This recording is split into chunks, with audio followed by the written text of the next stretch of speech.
আসসালামু আলাইকুম এভরিওয়ান। আজ আর ফাঁকি দেওয়ার কোনো সুযোগই নেই। প্রতিদিন ভাবি যে সকালে পড়লাম ২-৪ ঘন্টা যাই হোক সন্ধ্যার সময় এবং দুপুরে পড়তে বসবো।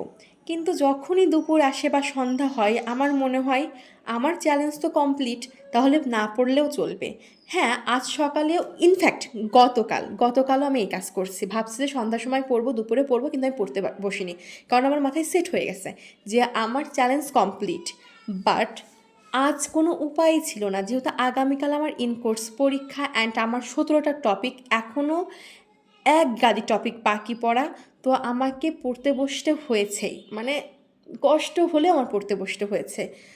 আমি গোসল করে খাওয়া দাওয়া করে তারপরে কয়টা থেকে পড়তে বসেছি ঠিক জানি না, হয়তো বা ৩:৩০ থেকে। তারপরে পড়েই যাচ্ছি কিন্তু পড়া তো শেষ হয় না, কারণ মনে হচ্ছে কোনটা রেখে কোনটা করব, এত পড়া। আমার কথা মাত্র 10 মার্কের জন্য কেন ভাই 17টা টপিক দেওয়া লাগবে? 10 মার্কের জন্য দিক, একটু কম করে দিক, 6টা টপিক দিক, 8টা টপিক দিক, না 17টা টপিক। কিছু তো করার নেই, কমপ্লিট তো করতেই হবে। এজন্য এখন 1 ঘন্টা 30 মিনিট মতো পড়েছি। 30 মিনিট মতো না, তার থেকে বেশিই পড়েছি, বাট আমি কম করে ধরি যাতে আমার বেশি পড়া হোক, কম পড়া যেন কখনোই না হয়।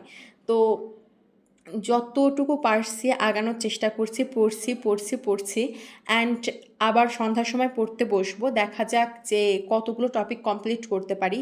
কি জানি কমপ্লিট করতে পারবো কি না, কারণ অনেক বড় টপিকগুলো, অনেক ডিটেলস পড়া লাগছে, সেজন্য অ্যাকচুয়ালি এত বেশি সময় লাগছে। তারপরেও চেষ্টা করব, দেখা যাক কি হয়।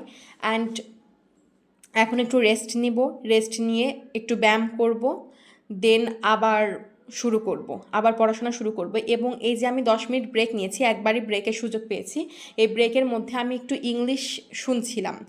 কারণ এই চ্যালেঞ্জটা যেহেতু আমি গতকাল কমপ্লিট করতে পারিনি, আজকে আমাকে কমপ্লিট করতে হবে। এজন্য আমি শুনছিলাম। প্রথম শুনতে একটু বিরক্তই লাগছিল, কারণ আমার মনে হচ্ছিল যে মানে কিছুই বুঝতে পারছি না, মানে কিছু ওয়ার্ড বুঝতে পারছি, কিন্তু শুনতে ভালোই লাগছিল, একদম খারাপ লাগছিল না।